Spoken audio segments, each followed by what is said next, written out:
Suvarna swing चॅनलवरच्या आजच्या व्हिडिओमध्ये आपण बघणार आहोत 40 फुल बस्ट असलेल्या 3 पीस प्रिन्सेस कट ब्लाउजची कटिंग आणि शिलाई दोन्ही कसं करायचं। 3 पीस म्हणजे आपण ह्याला योकपट्टी लावलेली असते आणि त्याच्यामुळे ह्याचा लुक खूपच छान येतो। म्हणजे कटोरीसारखा पफ तर येतो पण टोक दिसत नाही। तर सगळ्यात आधी आपण अस्तरच्या कपड्यावर कटिंग करायची। ब्लाउजची उंची जितकी पाहिजे असेल, म्हणजे इथे 13.5 पाहिजे तर त्यामध्ये 1 इंच मिळवायचं। डीप नेक साठी 40 साइजला आपण 5.5 इंचाचं शोल्डर घेतो। इथे पण 5.5 इंच घ्यायचं म्हणजे ही रेषा सरळ येईल। शोल्डर 5.5 घेतलंय तर मुंडा खोली 6 इंच घ्यायची। अप्पर चेस्टचं माप आहे 38 इंच, त्याचा चौथा भाग 9.5 आणि त्याच्या पुढे 1.5 इंच मार्जिन। कंबर 34 आहे, तिचा चौथा भाग 8.5, 1 इंच टक्ससाठी आणि त्याच्या पुढे 1.5 इंच मार्जिन घेतलं, म्हणजे 8.5 अधिक 1 9.5 आणि त्याच्या पुढे 1.5 इंच मार्जिन। इथून कोपऱ्यातून 1 किंवा पाऊण इंच घेतलं तरी चालेल आणि हा असा आकार द्यायचा। हा गळा थोडा जास्त डीप आहे, त्यामुळे मी इथे अर्धा इंच आत घेऊन अशा पद्धतीने आकार देते। शोल्डर पट्टी आपल्याला 2.5 इंच तयार पाहिजे, अर्धा इंच मिळवून 3 इंच घेतली। कस्टमरला खाली 3 इंचाचीच पट्टी पाहिजे, त्यामुळे खाली पाव इंच शिलाईसाठी सोडून 3 इंचावर खूण केली। आणि गळा थोडा रुंद पाहिजे म्हणून मी इथं गळा रुंदी 3.5 इंच घेतली आहे।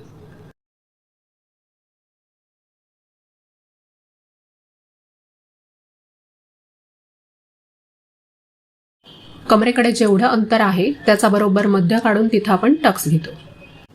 ह्या टक्सला मी अशी दोन्ही बाजूला अर्धा इंचावर खूण केली। शिवताना आपण टोटल 1 इंचाचा हा टक्स शिवणार। ह्या बाजूला पाऊण इंच वर घेऊन हे असं जोडून टाकायचं। 28 इंचापासून ते अगदी 48 फुल बस्ट पर्यंतच्या मापाचे कटोरी ब्लाउज कटिंग कसे करायचे ह्याची एक प्लेलिस्ट ह्या चॅनलवर अपलोड केलेली आहे आणि तिची लिंक मी ह्या व्हिडिओच्या डिस्क्रिप्शन बॉक्समध्ये दिलेली आहे। तर ते व्हिडिओ सुद्धा तुम्ही डिस्क्रिप्शन बॉक्समधल्या लिंकवर क्लिक करून बघू शकता। ही ओपन बाजू आहे, तिकडे आपल्याला पुढचा भाग कट करायचा आहे। सगळ्यात आधी आपल्याला हुक आणि आयसाठी जे मार्जिन लागेल त्यासाठी मी अर्धा इंचापेक्षा थोडं कमी अंतर सोडून इथे रेषा आखून घेतली। हा मागचा भाग इथे ठेवताना अशा पद्धतीने ठेवायचा की त्याच्या बाहेर, मार्जिनच्या बाहेर आपल्याला कपडा एक्स्ट्रा शिल्लक राहिला पाहिजे। याची ही जी उंची अधिक 1 इंचाची रेषा आहेत त्या दोन्ही आपण आखून घेतल्या। त्यानंतर शोल्डर आणि गळा रुंदी हे दोन्ही पॉइंट आखून घेतले।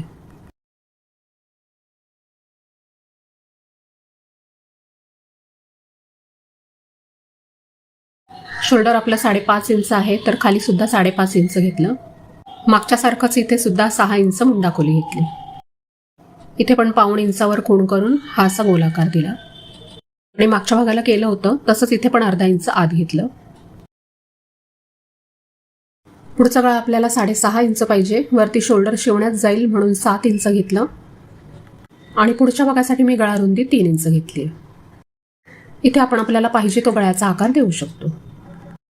38 अप्पर चेस्टचा चौथा भाग झाला 9.5, त्याच्या पुढे पाऊण इंच आपण हा जो मुंड्यात टक्स घेतो त्याच्यासाठी एक्स्ट्रा घ्यायचं आणि त्याच्या पुढे 1.5 इंच मार्जिन। इथे आपल्याला टक्स लाईनचं माप टाकायचे, त्यासाठी आपली जितकी फुल बस्ट असेल तिचा चौथा भाग अधिक 1 इंच घ्यायचं। फुल बस्ट आहे 40, तिचा चौथा भाग 10 आणि त्यात 1 इंच मिळवला आणि 11 इंचावर टक्स लाईन घेतली। ह्याचं माप मी ब्लाऊजवर घेतलं होतं, तर ब्लाऊजवर ह्याची योकपट्टी 2 इंच आहे, त्यामुळे मी खालच्या लाईनपासून 2 इंच हे असं दोन्ही बाजूला घेतलं आणि रेषा आखून घेतली।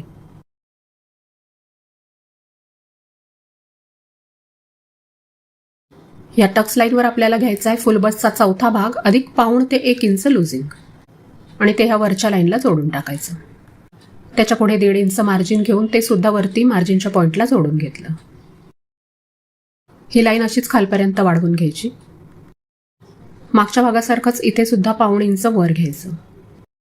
या लाईनवर घ्यायचा फुल बस्टचा 10वा भाग, फुल बस्ट भागिले 10, 40 भागिले 10 इथे आलं 4 आणि त्याच्या पुढे अर्धा इंच एक्स्ट्रा असं 4.5 इंच मी घेतलं। हा पॉइंट असाच खालच्या रेषेला जोडला आणि त्याच्या खाली 1.5 इंच आपण एक्स्ट्रा वाढवून घ्यायचंय। ह्या ब्लाऊजची योकपट्टी आपण सरळ ठेवतो, त्यामुळे ह्या लाईनपर्यंत हे जोडून घ्यायचं आणि त्यानंतर हे दोन्ही पॉइंट सुद्धा अशा पद्धतीने जोडून घ्यायचे।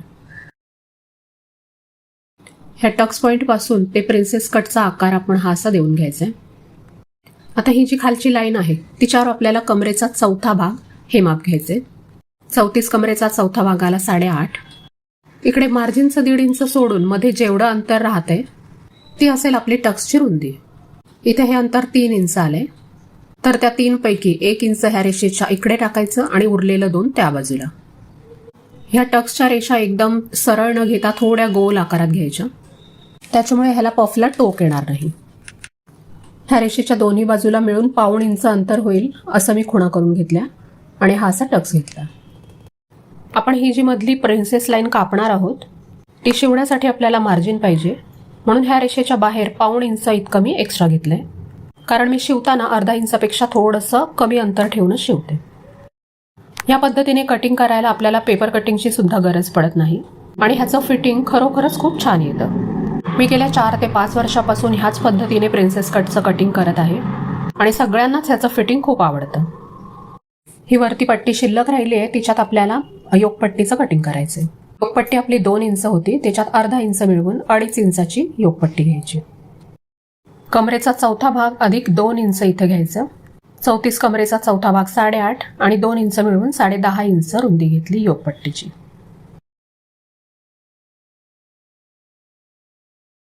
आता ह्या उरलेल्या भागातून आपल्याला बाहीचं कटिंग करायचंय.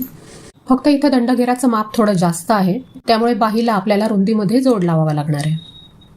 तर सगळ्यात आधी ही जी घडी आहे ती किती घ्यायची, तर आपला वरचा म्हणजे दंडाचा जिथे सगळ्यात मोठा भाग असतो ते माप आहे 16 इंच. तर आपला वरचा दंडघेर जितका असेल त्याच्या अर्ध करून त्या 1.5 इंच मार्जिनसाठी मिळवायचे. म्हणूनच मी 8 अधिक 1.5 9.5 इंच इतकी रुंदी घेतली. बाहीची जितकी लांबी असेल तिच्यात 1 इंच मिळवायचं. इथं 9 इंच बाही आहे, त्यामुळे मी 10 इंचावर उंची घेतली.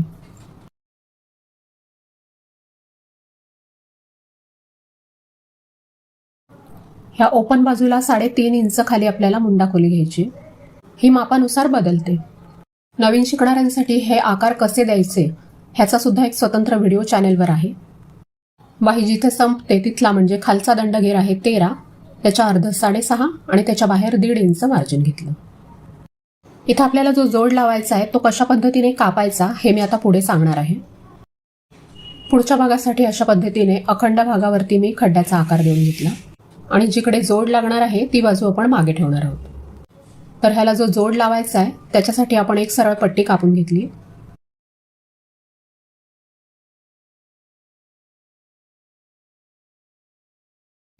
ही पट्टी मी अशा पद्धतीने 1/2 इंच वर येईल अशी ह्याच्यावर ठेवून घेतली. इथे तुम्ही पाहिजे तर पेन सुद्धा लावून घेऊ शकता. आणि त्यानंतर हा जो आकार आहे त्यानुसार मी हे कट करून घेतलं. ह्याच्यामुळे आपल्याला जितका आकार जसा आकार पाहिजे तेवढाच बरोबर जोड लागला जातो. अस्तरवर सगळे कटिंग्स झाली आहेत. आता हे सगळे भाग जसे आहेत तसेच कुठेही काही एक्स्ट्रा न ठेवता मेन फॅब्रिकवर कापून घ्यायचे. ब्लाऊजचे दोन्ही बाजूचे काठ सेमच होते आणि ब्लाऊज पीसची रुंदी तशी कमीच आहे, त्यामुळे इथे सुद्धा जोड लागू नये म्हणून मी दोन्ही बॉर्डरच्या बाजू एकमेकावर ठेवून बाही कटिंग करून घेतली. म्हणजेच इथे ब्लाऊजचा पाठीकडचा जो भाग आहे तिथे बॉर्डर येणार नाहीये. कस्टमरला चालणार असेल आणि दोन्हीकडची बॉर्डरची रुंदी समान असेल तर अशा पद्धतीने अखंड बाही कापलेली जास्त चांगली, त्याच्यामुळे ती जास्त टिकतो ब्लाऊज. जिथे जसा कपडा आपल्याला अवेलेबल होईल त्यानुसार ते पीस आपण ह्याच्यावर कापून घेतो. बऱ्याच वेळा नवीन शिकणाऱ्या लोकांना पायपिंगसाठी क्रॉसपट्ट्या कापायच्या म्हणजे पट्ट्या तिरक्या कापायच्या, तर त्या नक्की कशा कापायच्या हे समजत नाही आणि त्याच्यामुळे त्यांची पायपिंग बिघडते. तर पायपिंगसाठी अगदी परफेक्ट क्रॉसपट्ट्या कशा कापायच्या ते आता आपण बघूया. हा आपला चौकोनी कपडा शिल्लक राहिलाय, त्याचा असा समान बाजू असलेला चौकोन आखून घ्यायचा आणि त्याच्यामध्ये क्रॉस करून त्याच रेषेवरून ह्या क्रॉसपट्ट्या कापून घ्यायच्या. ह्याच्यामुळे पट्ट्या जास्त तिरक्या कापल्या जात नाहीत आणि पायपिंग बिघडत नाही. कटिंग नंतर लगेचच ह्या ब्लाऊजची संपूर्ण शिलाई कशी करायची ते सुद्धा मी दाखवणार आहे. माझा शिवण्याचा ठराविक असा काही क्रम नसतो. जो पीस हाताला आधी लागेल तो मी शिवायला आधी सुरुवात करत असते. फुलीच्या दोन्ही बाजू वर दिसतील अशा पद्धतीने समोरासमोर हे भाग ठेवून घ्यायचे आणि ही जोड नीट लागावी म्हणून मी आधी त्याला पिन लावून घेतली. ह्या जोडासाठी मी 1/2 इंच एक्स्ट्रा सोडलं होतं, त्यामुळे इथे शिवताना सुद्धा 1/2 इंचावरच टीप मारली. दोन्हींना दाबटीप पण मारून घ्यायची.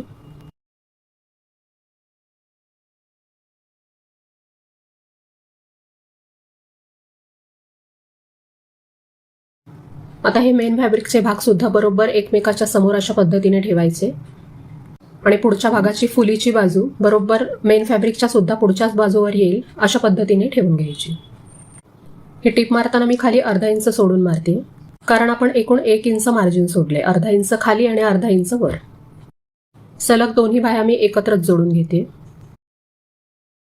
अस्तर उलट करून असे हे नख मारून घ्यायचं आणि त्यानंतर अस्तर आतल्या बाजूला उलटवून ह्याच्यावर एक टीप मारून घ्यायची. ही टीप अशीच कंटिन्यू करत मी सगळा भाग हा बाहीचा अस्तर आणि मेन फॅब्रिक जोडून घेतलं. ही झाली आपली दुसरी बाही. दोन्ही बाजू नीट एकसारख्या आल्यात का हे चेक करून घ्यायचं आणि मध्यभागाचा नॉच द्यायचा. दोन्ही बाह्या अशा पद्धतीने व्यवस्थित चेक करून घ्यायच्या आणि इथे कमी जास्त असेल तर एकसारखं कापून घ्यायचं. यानंतर मागचा भाग. सगळ्यात आधी मेन फॅब्रिक आणि अस्तर एकमेकाला जोडून घ्यायचं. तुम्हाला पाहिजे तर तुम्ही हे फेविकॉलने सुद्धा जोडून घेऊ शकता. फक्त मशीनवर जोडताना कपडा एकमेकावर सपाट बसेल, कुठेही घोळ किंवा चुण्या येणार नाहीत ह्याची काळजी घ्यायची. नवीन शिकत असाल तर फेविकॉलने जोडलेलं बेस्ट आहे. सलग एकाच शिलाईमध्ये मी हा मागचा भाग जोडून घेतला. ह्यानंतर टक्स शिवून घ्यायचे. इथे सुद्धा मी सवयीने व्यवस्थित फोल्ड करून घेतलंय, पण तुम्ही नवीन शिवत असाल तर जिथे आपली टक्सची लाईन आहे तिच्यावर आधी शिलाई मारून घ्यायची आणि मगच हा टक्स द्यायचा. किंवा कपडा खूप सुळसुळीत असेल तर मी सुद्धा अजूनही कधी कधी सरळ आधी टीप मारून घेते आणि मगच तो टक्स शिवते. हा कपडा थोडा कडक आहे त्यामुळे मी हे असंच शिवून घेतलं. नॉर्मल स्पीडने व्हिडिओ दाखवायचा म्हटला तर तो खूपच मोठा होतो. तितका मोठा व्हिडिओ कोणी बघत नाही, त्यामुळे मी हा व्हिडिओ थोडा फास्ट केलाय. पण थोडं लक्ष देऊन बघितलं आणि मी सांगत असलेल्या सूचना व्यवस्थित पाळल्या तर तुमचा ब्लाऊज सुद्धा अगदी व्यवस्थित फिनिशिंगने तयार होईल. इथं सुद्धा मी अस्तर आणि मेन फॅब्रिक जोडताना व्यवस्थित सपाट करून घेते आणि आपण दोन्ही भाग एकसारखेच कापलेत, त्यामुळे कुठलाही भाग फार कमी किंवा जास्त होत नाहीये. अगदी थोडंसं मेन फॅब्रिक एक्स्ट्रा बाहेर आलं तर मग ते शिवून झाल्यानंतर कापून टाकायचं. आधी तर मी हे पुढचे दोन्ही भाग एकमेकांना जोडूनच घेतले. दोन्ही बाजूचे भाग मी एका पाठोपाठ एकच जोडून घेत असते.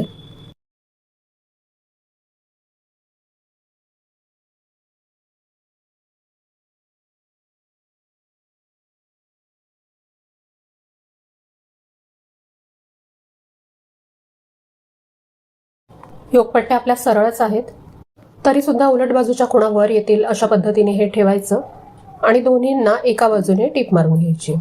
टीप मारताना मी 1/2 इंचाचं अंतर सोडले. बाही उलटवताना केलं तसंच ह्याला सुद्धा नख मारून घ्यायचं आणि अस्तर आतमध्ये करून टीप मारून घ्यायची.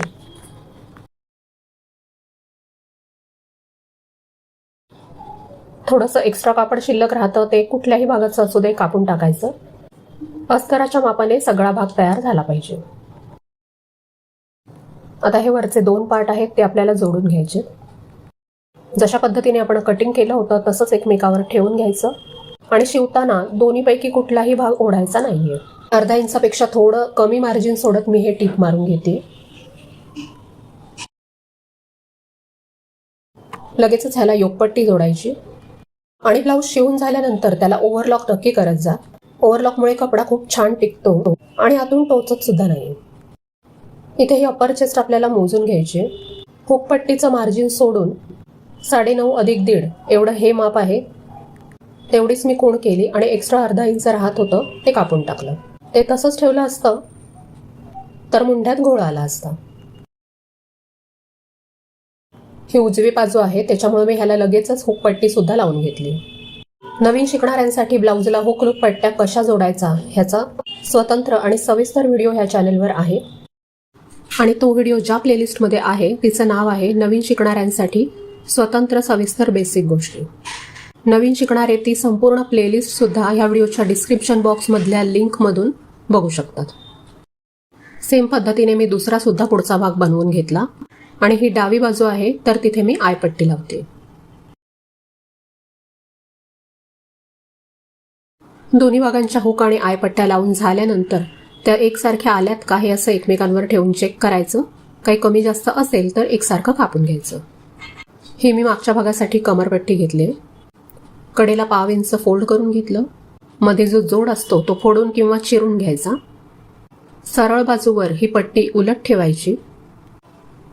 त्यानंतर त्याला दाबटीप मारून घ्यायची आणि आतल्या बाजूला फोल्ड करून मोठ्या टाक्याची टीप मारायची, म्हणजे हात शिलाई केल्यानंतर ती उसवून टाकता येते. मागचा भाग सरळ ठेवायचा, त्याच्यावर पुढचा भाग उलट ठेवायचा आणि शोल्डर जोडून घ्यायचं. शोल्डर जोडताना डबल टीप मारायची.